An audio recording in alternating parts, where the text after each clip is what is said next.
स्वागत है आपका पीटीसी न्यूज में। मैं सुमन कश्यप आपके साथ और वक्त हो चला है हरियाणा बुलेटिन का। आपको रूबरू करवाएंगे प्रदेश की तमाम बड़ी खबरों से, लेकिन पहले नजर डालते हैं हेडलाइंस पर।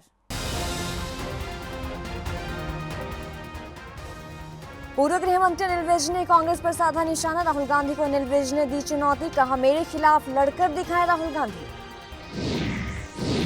जेजेपी कार्यकर्ता सम्मेलन में पहुंचे अजय चौटाला, संबोधन से कार्यकर्ताओं में भरा जोश। भाजपा और कांग्रेस पर बोला हमला। तो कुरुक्षेत्र में 152 डी पर दर्दनाक हादसा, गाड़ी चलते ट्रक के पीछे जा टकराई, 4 में से 3 लोगों की जलकर मौत। पंचकुला नागरिक अस्पताल पहुंचे परिवहन मंत्री असीम गोयल, पिंजौर बस हादसे में घायलों का जाना हाल, बोले दोषियों को बख्शा नहीं जाएगा। तो महेंद्रगढ़ और माधोगढ़ किले का जीर्णोद्धार कार्य होगा शुरू, पर्यटन विभाग की प्रधान सचिव ने किया निरीक्षण, बचे हुए काम को जल्द पूरा करने के दिए निर्देश।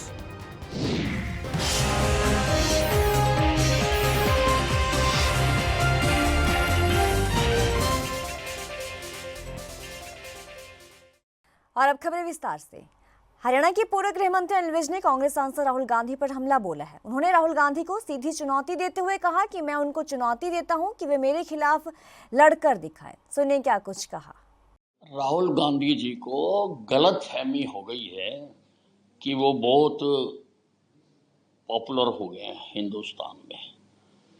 पिछली बार से थोड़ी ज़्यादा सीटें लेकर हुए तो फेल ही हैं, तीसरी बार भी फेल ही हुए हैं, पर वो कहते हैं माँ माँ माँ, मैं पिछली बार से ज़्यादा सीटें लेकर फेल हो गया हूँ। इसलिए उनको लगता है कि वो बहुत लोकप्रिय हैं और उनको अपनी लोकप्रियता चेक करनी है तो अम्बाले में मेरे सामने आके लड़के देख लें। अम्बाला छावनी में अब चुनाव होंगे और अगर कानूनों में कोई प्रावधान किया जा सकता है, चेंज किया जा सकता है, अगर अमेरिकन स्टाइल किया जा सकता है कि मुख्यमंत्री का डायरेक्ट चुनाव होगा तो सारे हरियाणा से मेरे मुकाबले लड़के देख लें, पता लग जाएगा कितने पॉपुलर। जेजेपी कार्यकर्ता सम्मेलन में फरीदाबाद पहुंचे JJP supremo doctor Ajay Singh Chautala ने भाजपा और कांग्रेस पर जमकर हमला बोला। उन्होंने भूपेंद्र सिंह हुड्डा को लेकर कहा कि उन्हें अपनी टिकट के लिए भी सोनिया गांधी और राहुल गांधी के सामने गिड़गिड़ाना पड़ेगा। इसी तरह उन्होंने भाजपा पर भी हमला बोलते हुए कहा कि पहले 75 पार का नारा दिया लेकिन 40 सिमट कर रह गए और अब की बार 400 पार और मोदी की गारंटी की बात कही लेकिन 240 तक ही सिमट कर रह गए। प्रजातंत्र में ये काम जनता का है, फैसला उन्होंने लेना है। हमारा काम है पार्टी की नीति, प्रोग्राम, कार्यक्रम लोगों के बीच में लेकर के जाएं, सरकार की बेकायदगियों को लोगों के बीच में बताएं, दूसरे राजनीतिक विरोधी जो कर्म कर रहे हैं उनसे लोगों को अवगत कराने का काम करें। हम उस काम में लगे हुए हैं। आज आपने जो मायूस कार्यकर्ता उनमें एक ऊर्जा भरने का काम किया है, क्या कहेंगे इसका बारे में? मैंने कहा ना कि हमारा काम तो अपनी पार्टी के नीति, कार्यक्रम और प्रोग्राम जन जन तक पहुंचाना है। फैसला प्रजातंत्र में जनता करती है। थोड़े समय पहले कुछ लोग कहते थे 75 पार रह गए, 40 पे गए, यमुना पार। कुछ लोग पहले छाती पे हाथ मार मार के कहते थे ये मोदी की गारंटी है 400 पार। वो 400 पार वाले गए 240 से भी नीचे। कल परसों भूपेंद्र हुड्डा का बयान पढ़ रहा था अखबार में कि हम 60 सीटें लेकर के चुनाव जीतेंगे। किस हैसियत से वो कहते हैं, मेरी समझ से दूर की बात। उनको तो अपनी टिकट का भरोसा भी नहीं। वो टिकट भी उनको पार्टी हाईकमान से मांग करके लानी है। कहीं सोनिया गांधी जी के आगे गिड़गिड़ाना पड़ेगा, कहीं राहुल गांधी जी के आगे हाथ जोड़ने पड़ेंगे, कहीं प्रियंका जी की चुन्नी उठानी पड़ेगी और कहीं वेणुगोपाल के चप्पल उठाने पड़ेंगे। तो देर रात पेहोवा में कुरुक्षेत्र 152 डी पर दर्दनाक हादसा हुआ। जी हां, गाड़ी चलते हुए ट्रक में पीछे जा टकराई और जिससे गाड़ी में आग लग गई। गाड़ी में 4 लोग सवार थे जिसमें से 3 लोगों की जलकर मौत हो गई और एक की हालत गंभीर बताई जा रही है, जिसे कुरुक्षेत्र के LNJP हॉस्पिटल में रेफर कर दिया गया है। तो मौके पर पहुंचे पेहोवा के पुलिस अधिकारी इंस्पेक्टर सतीश कुमार ने कहा कि स्विफ्ट कार जो झज्जर से चंडीगढ़ जा रही थी, हाईवे पर चल रही किसी ट्रैवल से टकराने के तुरंत बाद इसमें आग लग गई और आग लगने के बाद इसमें बैठे लोगों के झुलसने से मौत हो गई। ये एक स्विफ्ट गाड़ी है। ये झज्जर साइड से आ रही थी, चंडीगढ़ साइड जा रही थी, किसी ट्राले से टकराई है और टकराने के बाद इसमें आग लगी है। आग लगने से 3 व्यक्ति इसमें जल गए हैं, जिनकी मृत्यु हो चुकी है। एक व्यक्ति बच गया है, जिसको हॉस्पिटल भेज दिया गया, जो अभी सीरियस है। उससे बातचीत करने के बाद पता लगेगा ये कहाँ के रहने वाले हैं, कहाँ के, लेकिन अभी इतना पता लगा है कि ये झज्जर साइड गए।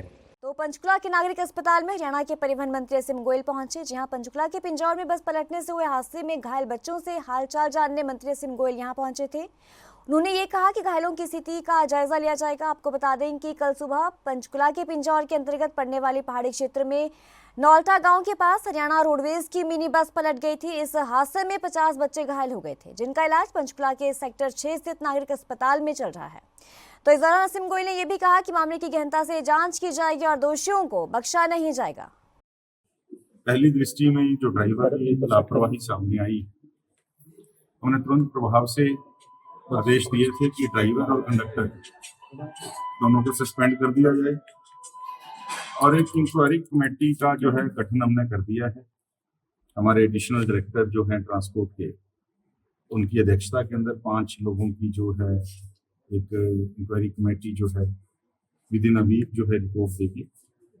और ड्राइवर अभी तक भागा हुआ है, उसके लिए भी हमने कहा है सख्ती से कि उसको, पुलिस को भी बात हुई है, माननीय स्पीकर साहब भी आए थे, उन्होंने भी इंस्ट्रक्शन दी है प्रशासन को। और जहाँ तक बस हमेशा मुझे पता चला कि वो ओवर जो है सवारियों को लेकर चलती थी जितनी उसकी कैपेसिटी है, और वो रोड ऐसी है कि आप बड़ी बस नहीं उस पर चला सकते। कुछ एज वगैरह ऐसे हैं, कुछ मोड़ ऐसे हैं जहाँ बड़ी बस का जो है समस्या है। मैंने अधिकारी को निर्देश दिए हैं कि जिस प्रकार से वो 32 सीटर बस थी, तो सेम टाइमिंग में 2 बसें कल से ही जो हैं, और फिट बसें जो बिल्कुल पहाड़ों के तरीके से, मैकेनिज्म के तरीके से फिट हों, वो बसें ही जो हैं 2 कल से जो लग जाएंगी। और आगे भी अगर हमें लगा इनकी, माननीय मुख्यमंत्री जी से बात हुई, उन्होंने बड़ी चिंता इस हादसे के ऊपर व्यक्त किया। मेरे को भी कहा कि इसमें जिसमें ट्रांसपोर्ट के नाते हम जो भी कर सकते हैं, वो माननीय मुख्यमंत्री जी के आदेश थे अभिनय नायब सिंह सैनी जी को।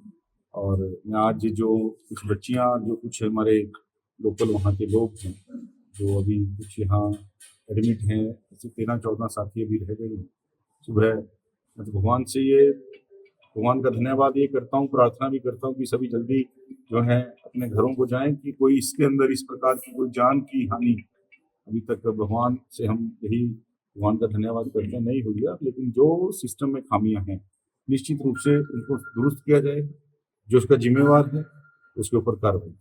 महेंद्रगढ़ किले और माधोगढ़ किले के दिन एक बार फिर से फिरने वाले हैं। जी हां, इन दोनों किलों का पिछले लगभग 2 साल से बंद पड़े जीर्णोद्धार कार्य जल्द से जल्द शुरू होने वाला है।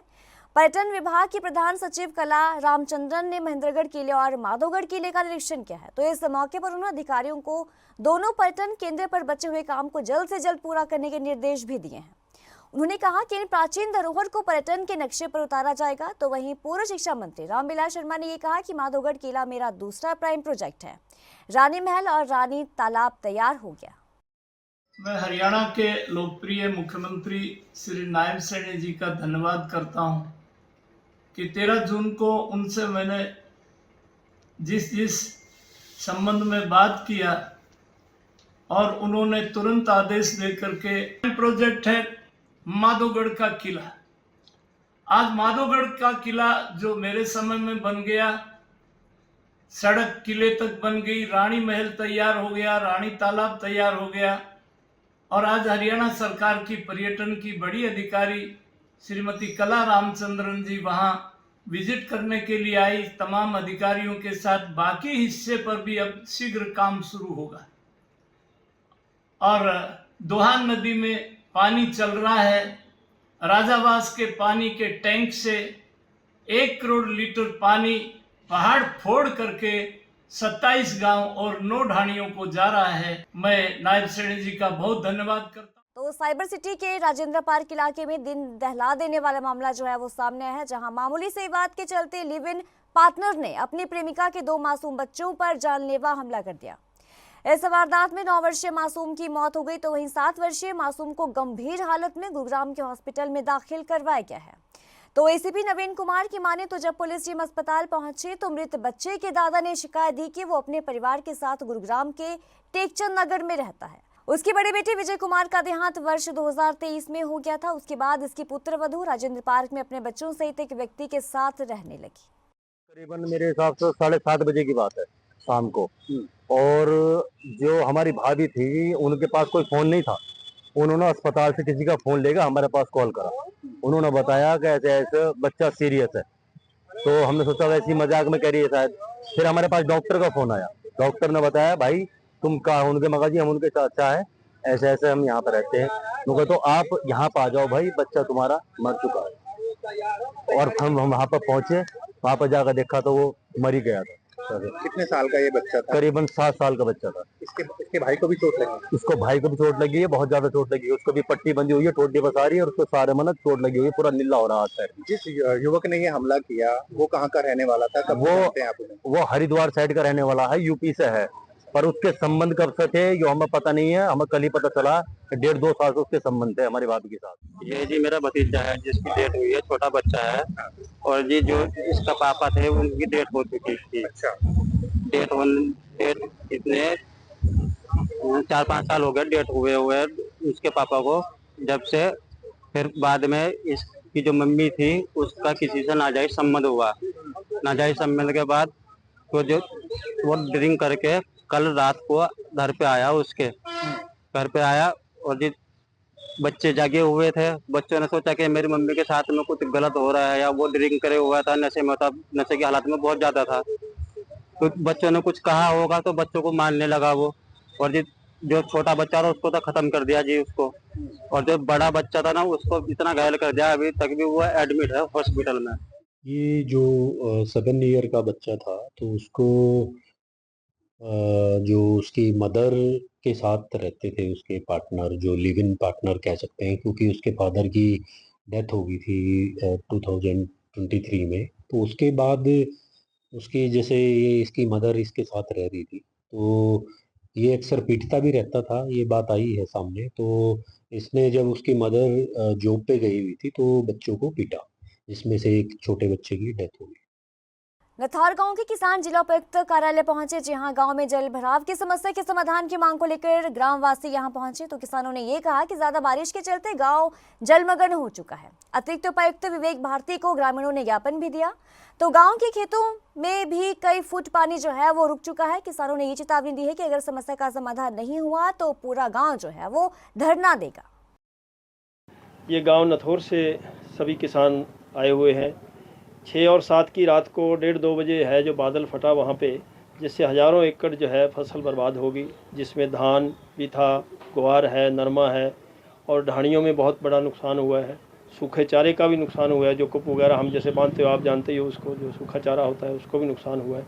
मैं ये कह सकता हूँ कि पूरा गाँव भी, आधा गाँव जो है वो जलमग्न हो रहा है। जोड़ से निकल के पानी जो है घरों में घुस गया। बहुत बुरी हालत है। और इन्होंने आज डीसी साहब से मिलने का समय था, मगर वो नहीं मिल पाए, तो डीसी साहब को आज हमने अपनी एप्लीकेशन सौंपी है और उन्होंने उनको अपने अधिकारियों को बुला के हमें आश्वस्त किया है कि आज ही आपकी जो है ना कार्रवाई डाल दी जाएगी। नथौर वासी सारे के सारे यहाँ आए और मैं भी उनके साथ आया। नथौर गांव में जिस प्रकार से बादल फटा, यानी एक प्राकृतिक आपदा मान के चलो। सरकार जैसे कहती है ना, प्राकृतिक आपदा को पहल होती है। सरकार के जो भी कोई भी सरकार का एस्टिमेट होता है उसमें बजट में पहले पोत ये रखा जाता है कि जहाँ भी कहीं भी प्राकृतिक आपदा आएगी, हमारा ये बजट वहाँ काम करेगा, ये पैसा वहाँ काम करेगा। और प्राकृतिक आपदा क्या होती है? कहीं तूफान आ गया, कहीं सूखा पड़ गया कुछ क्षेत्र में, और उसी प्रकार बादल फट गया, तो ये बादल फट गया या नदी टूट गई, ये प्राकृतिक आपदाएं होती है। प्राकृतिक आपदा ही एकदम से बादल फटा 6 और 7 को, इतनी भयंकर बरसात हुई, 7-8 फुट तक पानी हो गया। और उस पानी की वजह से वहाँ गाँव में पूरी बर्बादी है और खेतों की ढाणियाँ बिल्कुल जैसे दीवारें गिर गई, मकान बैठ रहे हैं, क्योंकि ज़्यादा पानी होने से पानी ढाणियों के अंदर घुस गया। तो इस बुलेटिन में इतना ही। खबरों की ज्यादा अपडेट के लिए आप जुड़े रहिए पीटीसी न्यूज के साथ।